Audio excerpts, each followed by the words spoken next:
அகமும் புறமும் இனிமையானது, ஞானிகள் வாழ்க்கையும் ஞானியர் கடமை செயலை கதையாய் சொல்வார் சாயிநாதரும்.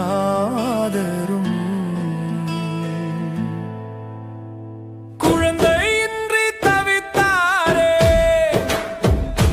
சாயி தட்சணை பெற்று தீர்த்தாரே. முன்னாள் பெற்ற தட்சணையை சூட்சகமாய் சாயும் சொன்னாரே. 5 ரூபாய் தட்சணை பெற்று ஆசியும் செய்தார் சாயிநாதரும். ரத்தஞ்சியும் ராப்பகதூரும் சாயின் ஆசியினாலே குழந்தை வரத்தை பெற்றதால் மனம் இங்கு நிறைந்தாரே.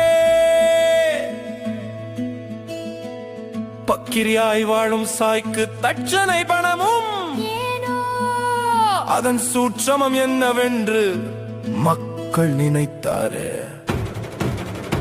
பணத்தின் மீது பற்று அற்று தானம் செய்தீரே, மனம் தூய்மை அடைந்து வாழ சாயும் தட்சணை பெற்றார். நீதி கருத்தையும் தீய குணத்தையும் தட்சணையாக பெற்றார்.